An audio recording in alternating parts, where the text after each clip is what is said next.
চিড়া দিয়ে যে এত মজার একটি নাস্তা আইটেম বানানো যায় সেটা না বানালে বুঝবেনই না।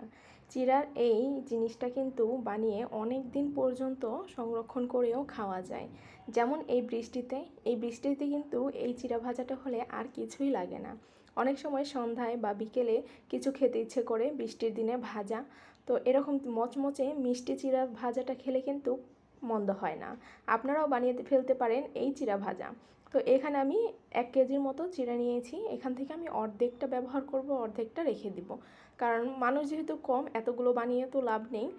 কিন্তু আপনারা এগুলো যদি বেশি করে বানাতে চান বানিয়ে সংরক্ষণ করে রেখে দিতে পারেন। এয়ারটাইট বক্সে রেখে দিলে অনেক দিন পর্যন্ত মচমচে থাকে আর খাওয়াও যায়, যখন ইচ্ছে হয় তখন বের করে খাওয়া যায়। তো এবার আমি এখানে হাফ চিড়া এখানে ভেজে নিব সুন্দর করে। চিড়াটা যখন ভাজবেন অবশ্যই একটু কমিয়ে কমিয়ে ভেজে নেবেন।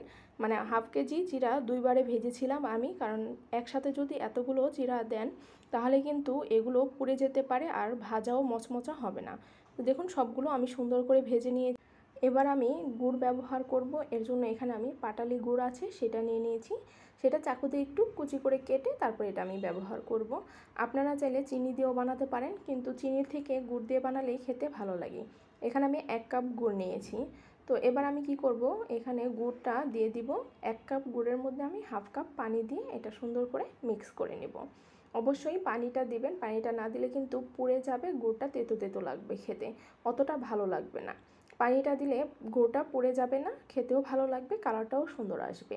এবার এটা যখন সুন্দর মতো একটু বলক চলে আসবে তখন আমি একটু পানিতে দিয়ে দেখব এটা জাল হয়েছে কিনা। শিরাটা জাল হওয়া কিন্তু অনেক বেশি একটা ইম্পর্টেন্ট, কারণ এটা যদি মানে আপনি ভালোভাবে জাল না দেন তাহলে কিন্তু যখন চিরাটা দিয়ে পাক দিবেন তখন কিন্তু এটা ভালো হবে না।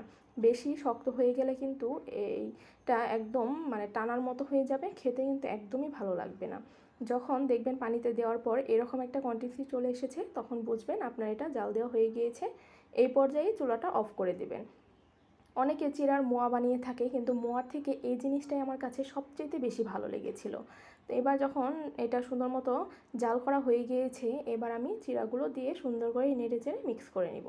নাড়তে নাড়তে দেখবেন এক পর্যায়ে চিড়াটা একদম ছেড়ে দিয়েছে, আর যে গুড়টা ব্যবহার করেছিলেন সেই গুড়টা প্রত্যেকটা চিড়ার গায়ে লেগে গিয়েছে আর ঝরঝরা হয়ে গিয়েছে। তখনই বুঝবেন এটা হয়ে গিয়েছে। এটা যখন ঠান্ডা হবে তখন একটা কাচের বয়াম বা প্লাস্টিকের বয়ামে বেশি দিন ভালো থাকবে না, অবশ্যই কাচের বয়ামে রাখবেন, তাহলে কিন্তু ভালো হবে। তো এবার দেখুন এটা কিন্তু সুন্দর মতো হয়ে গিয়েছে। এবার এটা আমি ঠান্ডা করে নামিয়ে নিব। দেখুন কতটা সুন্দর ঝরঝরে হয়েছে না, এত মচমচে হয়েছিল আর খেতে এত বেশি ভালো হয়েছিল। মানে আপনারা একবার বানিয়ে রাখলে অনেক দিন পর্যন্ত খেতে পারবেন।